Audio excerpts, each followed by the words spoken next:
ഈ ശബരിമല കൊള്ളയുടെ പുറകിൽ CPM മാത്രമല്ല, കോൺഗ്രസ് കൂടി ഉണ്ട് എന്ന് വരുത്താൻ സഹായിക്കുന്ന ഒരു വിഷയത്തിന്മേലാണ് കേരള ഹൈക്കോടതി വിജിലൻസിനോട് അന്വേഷിക്കാൻ പറഞ്ഞത്. എന്തായാലും ശബരിമല കൊള്ളയുടെ ഉത്തരവാദിത്വം വീണ്ടും തെരഞ്ഞെടുപ്പിന് 13 ദിവസം മുമ്പ് CPM-ന്റെ തലയിലേക്ക് തന്നെ അത് തൊപ്പിയായി വന്നങ്ങ് ഇരുന്നിരിക്കുന്നു. സൊസൈറ്റിയിൽ 1% ആളുകൾക്ക് പോലും വിശ്വാസമില്ലപ്പോഴും ഇല്ലാത്തപ്പോഴും ഹൈക്കോടതി ദേവസ്വം ബെഞ്ചിൽ SIT വിശ്വാസം. ഇതെന്ത് വെള്ളരിക്കപ്പെടണമാണ് ഇപ്പോഴും വീണ്ടും നീട്ടിക്കൊടുത്തിരിക്കുന്നു. നമസ്കാരം. ഈ തെരഞ്ഞെടുപ്പിനെ സംബന്ധിച്ചിടത്തോളം ഏറ്റവും നിർണായകമായ ഒരു വിഷയം ശബരിമല സ്വർണ്ണക്കൊള്ളയാണ്. ശബരിമല സ്വർണ്ണക്കൊള്ളയെക്കുറിച്ച് നിരന്തരം ചർച്ചകൾ ചെയ്തിരുന്നത് ഓരോ ഇടക്കാല ഉത്തരവിനെക്കുറിച്ചും ഓരോ ദിവസത്തെ അപ്ഡേഷനെ കുറിച്ചുമൊക്കെ ചർച്ച ചെയ്തിരുന്നത് അഡ്വക്കേറ്റ് ശ്രീ KM ഷാജൻ സാറാണ് DN ന്യൂസിലൂടെ. അതിൽ ഞങ്ങൾക്ക് അഭിമാനമുണ്ട്. കാരണം പറഞ്ഞ പല കാര്യങ്ങളും പിന്നീടത് അതേ രീതിയിൽ വന്നു എന്നുള്ളത് വളരെ അപഗ്രഥിച്ച് പറഞ്ഞത് കൊണ്ടാണെന്നുള്ള ഒരു അഭിമാനം ഞങ്ങൾക്കുണ്ട്. അതോടൊപ്പം തന്നെ ഇപ്പോൾ കഴിഞ്ഞ കുറച്ച് ദിവസങ്ങളായി ശബരിമല സ്വർണ്ണക്കൊള്ള വിഷയം അണഞ്ഞിരിക്കുകയാണ്.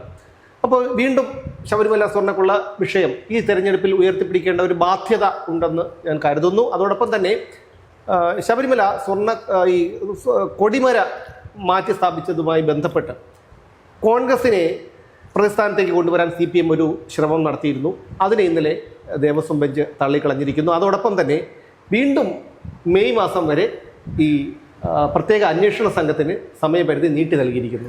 ഇതിലൂടെയൊക്കെ എന്താണ് ഇപ്പോഴും ദേവസ്വം ബെഞ്ച് പറയുന്നത്? ഞങ്ങൾക്ക് വിശ്വാസമാണ്. പ്രതികളെല്ലാം സ്വാഭാവിക ജാമ്യം നേടി പുറത്തിറങ്ങി.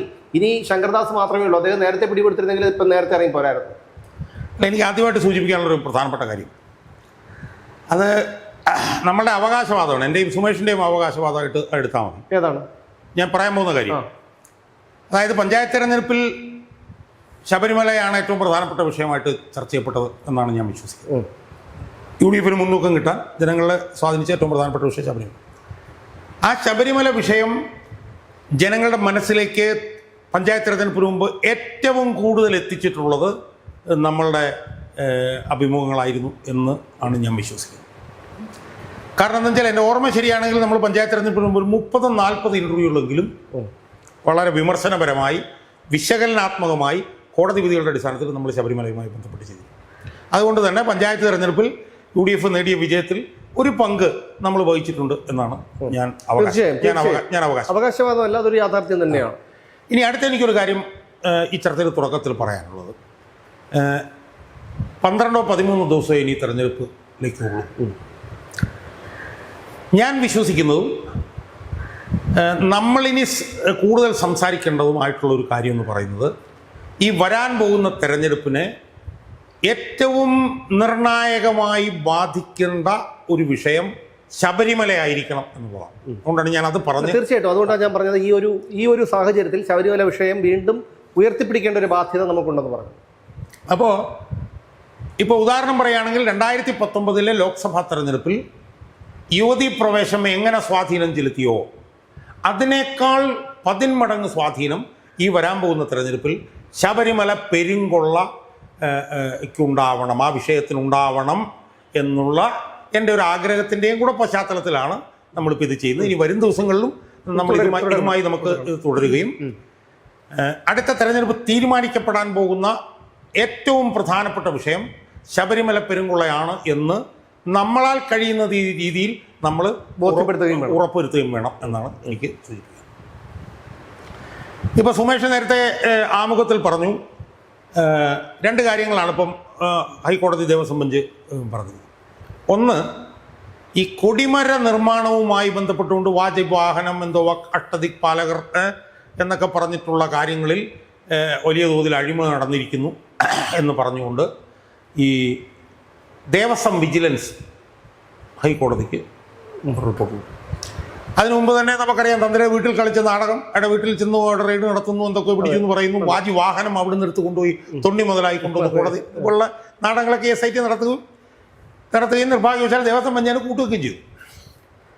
അപ്പോൾ എന്ന് മാത്രമല്ല, അതിനെ തുടർന്ന് ഈ കൊടിമര നിർമ്മാണവുമായി ബന്ധപ്പെട്ടുകൊണ്ട് വലിയ തോതിലുള്ള അഴിമതിയും കാര്യങ്ങളൊക്കെ നടന്നിരിക്കുന്നു എന്നൊക്കെ പറഞ്ഞിട്ട് ദേവസ്വം വിജിലൻസ് റിപ്പോർട്ട് ദേവസ്വം ബെഞ്ചിന് കൊടുക്കും. അത് കിട്ടിയ പാടെ കിട്ടാത്ത പാടെ ദേവസ്വം ബെഞ്ച് എന്ന് പറയുന്നു ഇതിനകത്ത് അങ്ങനെ ഇങ്ങനെ പ്രശ്നങ്ങളുണ്ട്, അവിടെ പ്രശ്നങ്ങളുണ്ട്, ഇവിടെ പ്രശ്നങ്ങളുണ്ട്, ചില ക്രമക്കേടുകൾ കാര്യങ്ങൾ. അതുകൊണ്ട് ഇതിനെക്കുറിച്ച് വിജിലൻസ് ഒരു ത്വരിത പരിശോധന, ഒരു ക്വിക്ക് വെരിഫിക്കേഷൻ ഇതിനെക്കുറിച്ച് നടത്തി റിപ്പോർട്ട് നൽകാൻ പറഞ്ഞ് ഹൈക്കോടതി ഇങ്ങോട്ട് കൊടുക്കുന്നു. ഹൈക്കോടതി അത് കൊടുത്തതിൻ്റെ തൊട്ടു പിറകെ CPM ഇറങ്ങുന്നു. ഇതൊക്കെയാണ് നമുക്ക് സത്യം പറഞ്ഞാൽ ഈ നീതിന്യായ വ്യവസ്ഥയിലേക്കുള്ള നമ്മുടെ വിശ്വാസം കുറയുന്നതിനുള്ള പ്രധാനപ്പെട്ട കാരണമാണ്. ഇറങ്ങിയിട്ട് അവർ പറയുന്നത്, ഇത് കണ്ടോ, ഞങ്ങൾ മാത്രമല്ല നിങ്ങൾക്കും ഇതിനകത്ത് പങ്കുണ്ട്, മറ്റേ അജയ് തറയിൽ മറ്റേ പാവപ്പെട്ട മരിച്ചുപോയ പ്രയാർ ഗോപാലകൃഷ്ണൻ അവരെയൊക്കെ പറയുന്നു അങ്ങനെ ഇങ്ങനെ എന്ന് പറഞ്ഞു. അതിൻ്റെ പുറകെ അവരങ്ങ് ഇറങ്ങുന്നു. അപ്പോൾ സ്വാഭാവികമായും സാധാരണ ജനങ്ങൾ, ഞാൻ എൻ്റെ കാര്യമല്ല, സാധാരണ ജനങ്ങൾക്ക് ഈ നീതിന്യായ വ്യവസ്ഥയും പക്ഷപാതപരമായിട്ടുള്ള നിലപാടെടുക്കുകയാണോ എന്നൊരു സംശയം ജനങ്ങൾക്കുണ്ടായാൽ അവരെ കുറ്റപ്പെടുത്താൻ പറ്റുമോ? എന്താ കാരണം? കാരണം എന്ന് പറയുന്നത്, കോടതി ഒരു SIT വയ്ക്കുന്നു. ആ SITയോട് പറയുന്നു ഇന്ന കാര്യങ്ങൾ അന്വേഷിക്കാൻ പറയുന്നു. ആ കാര്യങ്ങൾ അന്വേഷിക്കലല്ലേ SIT ചെയ്യേണ്ടത്? അതെ. അതിന് പകരം പുതിയൊരു വിഷയം കൊണ്ടുവരുന്നു. ആ വിഷയം കൊണ്ടുവന്ന റിപ്പോർട്ട് കോടതിക്ക് കൊടുക്കുന്നു. അത് കൊടുത്ത ഉടനെ തന്നെ കോടതി അതിനെക്കുറിച്ച് അന്വേഷിക്കാൻ പറയുന്നു. ആ അന്വേഷിക്കാൻ ശ്രമിക്കുന്ന കാര്യം എന്ന് പറയുന്നത് ഈ ശബരിമല കൊള്ളയുടെ പുറകിൽ CPM മാത്രമല്ല, കോൺഗ്രസ് കൂടി ഉണ്ട് എന്ന് വരുത്താൻ സഹായിക്കുന്ന ഒരു വിഷയത്തിന്മേലാണ് കേരള ഹൈക്കോടതി വിജിലൻസിനോട് അന്വേഷിക്കാൻ പറയുന്നത്. അതെ, സ്വാഭാവികമായും എനിക്ക് സുമേഷിന് സംശയം വന്നു കഴിഞ്ഞാൽ മാത്രമല്ല ശങ്കർദാസിന്റെ വിഷയം എടുക്കാം. ശങ്കർദാസിന്റെ വിഷയം അല്ല ഞാൻ പറഞ്ഞ പഴയ വിഷയങ്ങൾ അവിടെ വെക്കട്ടെ, അതുകൊണ്ട് നമ്മൾ ഒരുപാട് ചർച്ച ചെയ്യും. അപ്പം നമ്മൾ നോക്കുമ്പോഴത്തേക്കും പിന്നെ കോൺഗ്രസിനോട് പങ്കുണ്ടാവാൻ സാധ്യതയുള്ളൊരു വിഷയം കോടതി കിട്ടിയ പാടെ എടുക്കുന്നു, അന്വേഷിച്ച് റിപ്പോർട്ട് പറയാൻ കൊടുക്കുന്നു. അത് അന്വേഷിക്കാൻ പറയുന്ന ആരോടാണ്? പിണറായി വിജയൻ്റെ വിജിലൻസിനുണ്ട്. അപ്പോൾ സ്വാഭാവികം നമ്മളെല്ലാവരും വിചാരിച്ച എന്താണ്, ഇത് കോൺഗ്രസിനോട് പങ്കുണ്ടെന്നുള്ള നിലയിൽ കാര്യങ്ങൾ വരുത്തി തീർക്കാൻ വേണ്ടി ശ്രമിക്കുകയാണ്. വരുത്തപ്പെടുമെന്ന് നമ്മൾ വിചാരിച്ചു. അങ്ങനെ വരുത്താനുള്ള ഒരു അവസരം കിട്ടിയപ്പോൾ കോടതി എടുത്തെടുത്തങ്ങ് ഉപയോഗിക്കുകയും ചെയ്തു. അപ്പോൾ കോടതിക്കും ഇനി അങ്ങനെ ഒരു സംശയം, അങ്ങനൊരു നിലപാട്, ഒരു പക്ഷപാതപരമായ നിലപാടുണ്ടോ എന്ന് ജനങ്ങൾ ചിന്തിച്ചു.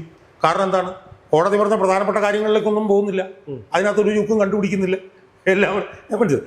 അപ്പം അതിനകത്താണ് അന്വേഷണം നടന്നത്. അതിനകത്ത് അന്വേഷണം നടന്നിട്ട് എന്ത് സംഭവിച്ചു? അന്വേഷണം നടന്നിട്ട് അതിനകത്ത് ഒരു തെളിവുമില്ല എന്ന് പറഞ്ഞുകൊണ്ട് പിന്നെ വിജിലൻസ് റിപ്പോർട്ട് കൊടുക്കും. ഏറ്റവും ഗതികെട്ടൊരവസ്ഥ എന്താ സംഭവിച്ചത്? ഈ വിവാദം വന്നുകൊണ്ട് ആ പാവപ്പെട്ട അജയ് തറയിൽ എന്ന് പറഞ്ഞവന് സീറ്റ് പോയി. ഇതാണ് ആകെ പറയേണ്ട.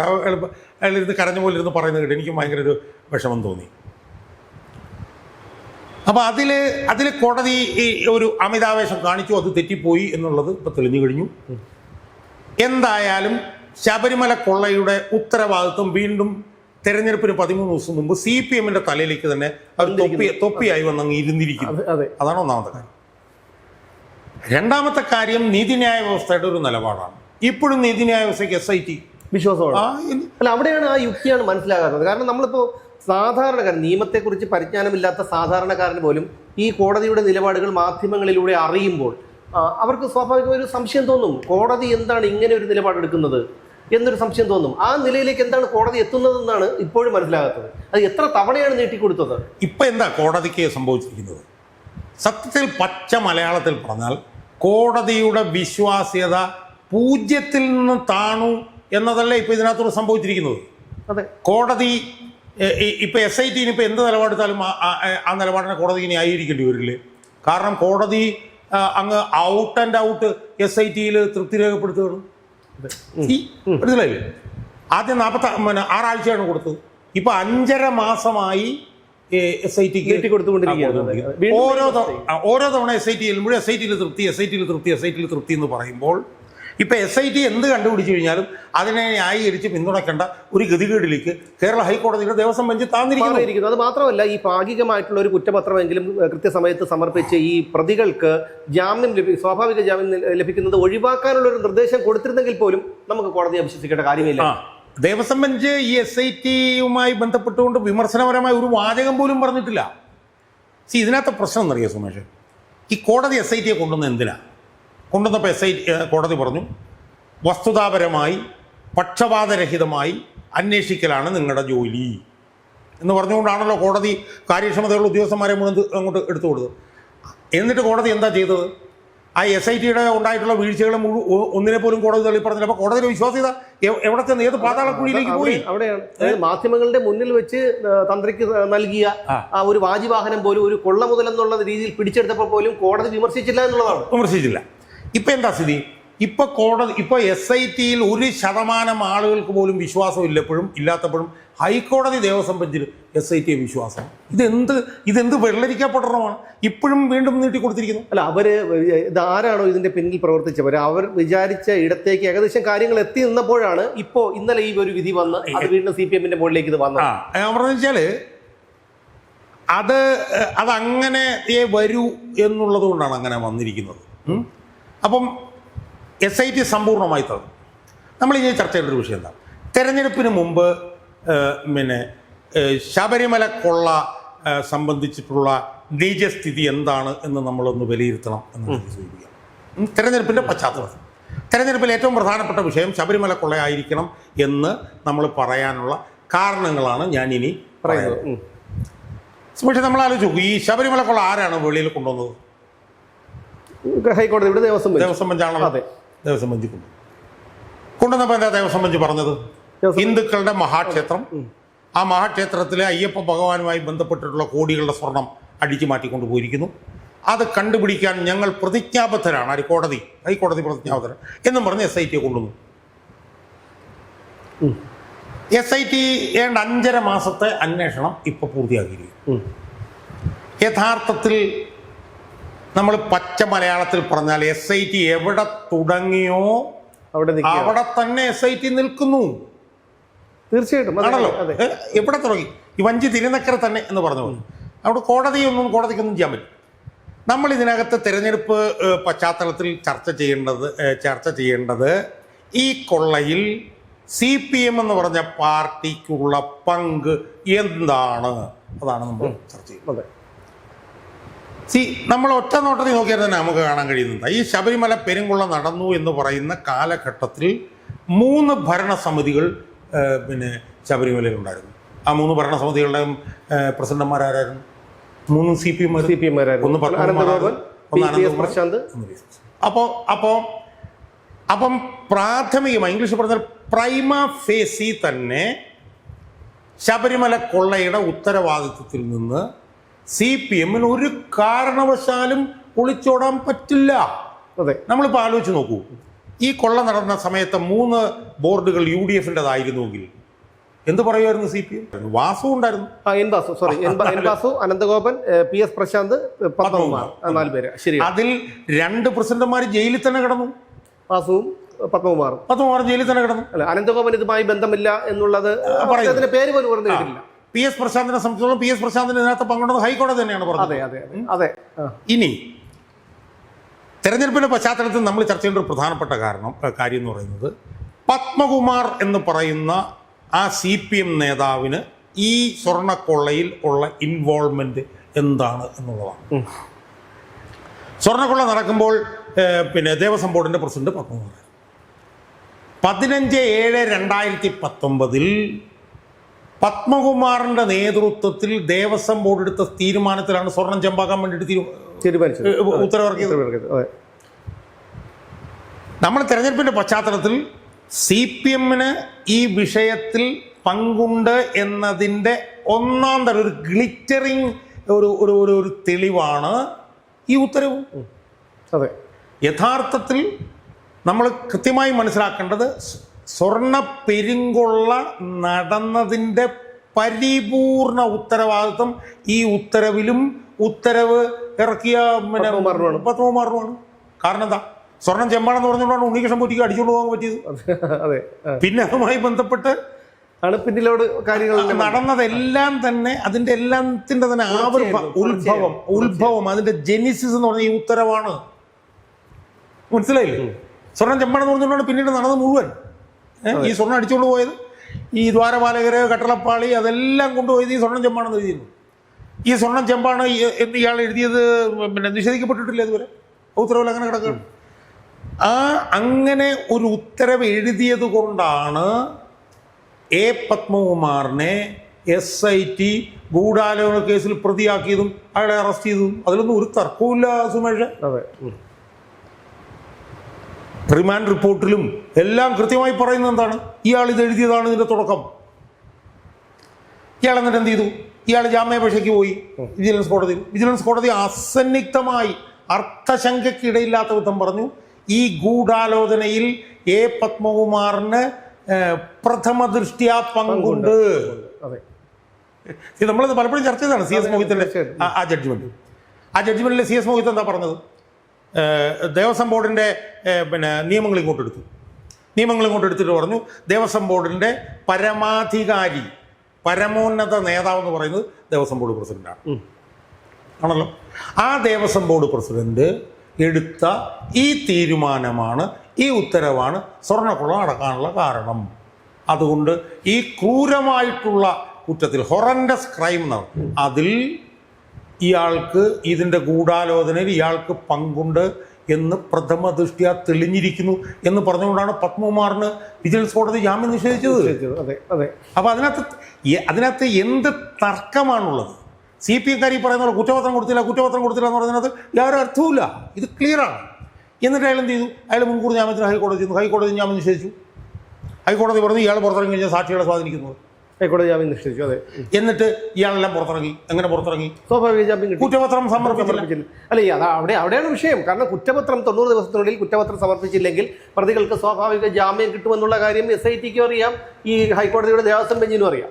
അപ്പോൾ എന്തുകൊണ്ട് SIT ഒത്തു കളിച്ചാൽ പോലും ഈ ഹൈക്കോടതിയുടെ ദേവസ്വം ബെഞ്ചിന് ആവശ്യപ്പെടാമല്ലോ, ഇടക്കാല കുറ്റപത്രം സമർപ്പിക്കൂ. അത് എന്നിട്ട് അവർക്ക് നമ്മൾ ദേവസ്വം ബെഞ്ചിനെ കുറിച്ച് ചർച്ച ചെയ്തിട്ട് കാര്യമില്ല. കാരണം അവരെ പറഞ്ഞിട്ട് കാര്യമില്ല. നമ്മൾ ചർച്ച ചെയ്യുന്നത് എന്താണ്? സ്വർണ്ണക്കൊള്ളയിൽ CPM-നുള്ള ഇത് ക്ലിയർ ആണല്ലോ. ഇത് ക്ലിയർ ആണിത്. അതോടൊപ്പം കടകംപള്ളിയുടെ പങ്ക് കടകംപള്ളിയെ ചോദ്യം ചെയ്തു. കടകംപള്ളി ഉണ്ണികൃഷ്ണൻ പോറ്റിയായിട്ടിരുന്ന് ഓഫീസ് മുറിയിൽ രഹസ്യമായിട്ടിരുന്ന് ചർച്ച ചെയ്യുന്നത് പുറത്തു വന്നു. ബാംഗ്ലൂർ വിമാനത്താവളത്തിൽ സ്വകാര്യ സമ്മേളനം നടത്തുന്നത് പുറത്തു വന്നു. ഉണ്ണികൃഷ്ണൻ പോറ്റിയുടെ മകന് നൂല് കിട്ടുന്നത് പുറത്തു വന്നു. ഉണ്ണികൃഷ്ണൻ പോറ്റിയുടെ അച്ഛന് ഉപഹാരം നൽകുന്നത് ഉൾപ്പെടെ പുറത്തു വന്നു. ഇയാളെ ചോദ്യം ചെയ്യുകയും ചെയ്തു. പിന്നീട് അനക്കില്ല. അയാളാണ് ആ സമയത്ത് കഴക്കൂട്ടം സ്ഥാനാർത്ഥിയാണെന്ന് ഓർക്കണം. മറ്റാരുണ്ട് എന്ന് ചോദിച്ചുകൊണ്ടാണ്.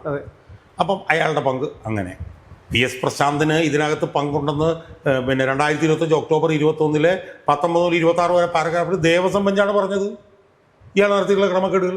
അപ്പോൾ സ്വാഭാവികമായും നമ്മൾ ഈ തെരഞ്ഞെടുപ്പിന് 12 ദിവസം മുമ്പ് നോക്കുമ്പോഴത്തേക്കും ഇതിൽ പ്രമുഖമായിട്ടുള്ള പങ്ക് വഹിച്ച ഒന്നാമത്തെ ആൾ പത്മകുമാർ, രണ്ടാമത്തെ ആൾ കടകംപള്ളി സുരേന്ദ്രൻ, മൂന്നാമത്തെ ആൾ PS പ്രശാന്ത്. അതെ, ഈ 3 പേരുടെയും പങ്ക് നിഷേധിക്കാൻ CPM ഇതുവരെ കഴിഞ്ഞിട്ടില്ല. CPM കുറ്റപത്രം. എന്നിട്ട് ഏറ്റവും പ്രധാനപ്പെട്ട വിഷയം എന്ന് പറഞ്ഞാൽ എന്താ? ഈ ഉത്തരവുകൾ ഇങ്ങനെ ഉണ്ടായിട്ട്, ഈ കോടതി ഉത്തരവുകൾ ഇങ്ങനെ ഉണ്ടായിട്ട് ഇയാളെ ഇന്നീ നിമിഷം വരെ പത്മകുമാറിന്റെ പാർട്ടിയിൽ നിന്ന് പുറത്താക്കിയിട്ടില്ല. അതെ അതെ. അയാള് ജയിലിൽ നിന്ന് പുറത്ത് വന്നു കഴിഞ്ഞപ്പോൾ അയാൾക്കൊരു നോട്ടീസ് അയച്ചു. അപ്പോൾ നമ്മളെല്ലാവരും വിചാരിച്ചു ഇപ്പോഴെങ്കിലും പുറത്തു വരും. ആ നോട്ടീസിന്മേൽ എന്താ തീരുമാനം ഉണ്ടെന്ന് അറിയാം. പാർട്ടിയെ പ്രതിനിധീകരിച്ച് ഒരിടത്തും പോകാൻ പാടില്ല. അയാൾ ഇപ്പോഴും ജില്ലാ കമ്മിറ്റി അംഗമാണ്. അപ്പോൾ അത് ഇതിൽ നിന്നൊക്കെ വ്യക്തമാണല്ലോ, അതായത് ഇവർക്ക് പങ്കുണ്ട്. അത് മാത്രമല്ല, പത്മകുമാറിനെ അങ്ങനെ പെട്ടെന്നൊന്നും പുറത്താക്കാൻ കഴിയില്ല. പത്മകുമാർ അന്ന് ആദ്യം അറസ്റ്റിലായ സമയത്ത് പറഞ്ഞത് ഞാൻ ദൈവതുല്യരായി കരുതിയിരുന്ന ആൾക്കാരാണ് എന്നെ ചതിച്ചതെന്നുള്ളതാണ്. അപ്പോൾ ദൈവതുല്യരാരാണ് ഒരു കമ്മ്യൂണിസ്റ്റുകാരനെ കുറിച്ചോളം എന്നുള്ള കാര്യം നമുക്കെല്ലാവർക്കും അറിയുന്ന ഒരു കാര്യമാണ്. അപ്പോൾ ഇതൊക്കെ പുറത്ത് പറയുമെന്നുള്ളൊരു ഭയം. പിന്നെ ഉള്ളത് PS പ്രശാന്ത് കോൺഗ്രസിൽ നിന്ന് മറുകണ്ഠം ചാടിയെത്തിയ PS പ്രശാന്തിന് ഇതുപോലുള്ളൊരു താക്കോൽ സ്ഥാനം കൊടുത്തത് ആരുടെ ഇടപെടൽ കൊണ്ടാണ്, എന്തായിരുന്നു അതിൻ്റെ പിന്നിലെ ലക്ഷ്യമെന്നുള്ളതും ഈ കുറേ പേർക്കെങ്കിലും അറിയാവുന്ന ഒരു കാര്യമാണ്. കടകംപള്ളിയെ കുറിച്ച് പിന്നെ നമ്മൾ പറയുകയേ വേണ്ട. ഞാൻ പറയുന്നത് ഇത് 3 പേരും സുമേഷ് പറഞ്ഞതിനോട് ഞാൻ യോജിക്കുന്നു.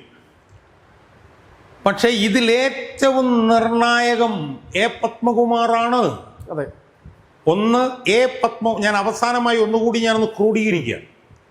കാരണം തെരഞ്ഞെടുപ്പിൽ ഇത് വിഷയമാകണം എന്നുള്ള ഏറ്റവും പ്രധാന വിഷയമാണെന്നുള്ള താല്പര്യത്തിന് അടിസ്ഥാനത്തിൽ ചെയ്യുന്ന ഒരു വീഡിയോ ആണ് എന്നുള്ളതുകൊണ്ടാണ്.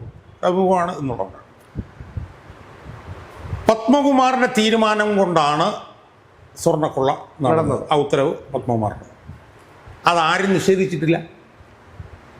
അയാൾക്ക് ഈ കൊള്ളയിൽ പങ്കുണ്ട് എന്ന് പ്രഥമ ദൃഷ്ട്യാ തെളിഞ്ഞു എന്നുള്ള കോടതി ഉത്തരവുകളുണ്ട്. ഒന്നാമത്തെ കാര്യം. അപ്പോൾ അയാൾക്ക് അതിനകത്തുള്ള പങ്ക് സംബന്ധിച്ചിട്ട് രേഖകളുണ്ട്. 2, അയാളെ ഇന്ന് ഈ നിമിഷം വരെ അയാളെ പുറത്താക്കാത്തത് എന്തുകൊണ്ട്? അതെ. അല്ല, ഈ ഒരു തെരഞ്ഞെടുപ്പ് അടുത്തിരിക്കുന്ന ഈ സമയത്തെങ്കിലും 90 ദിവസം ജയിലിൽ കിടന്ന ഒരു വ്യക്തിയെ, പാർട്ടിക്ക് ഇത്രയും അവമതിപ്പുണ്ടാക്കി കൊടുത്ത ഒരു വ്യക്തിയെ, സർക്കാരിനും പാർട്ടിക്കും ഒരു വ്യക്തിയെ ഈ ഒരു തെരഞ്ഞെടുപ്പിന്റെ പശ്ചാത്തലത്തിലെങ്കിലും ഒരു ശിക്ഷണ നടപടി എന്നുള്ള നിലയിൽ മാറ്റി നിർത്തേണ്ടതല്ലേ?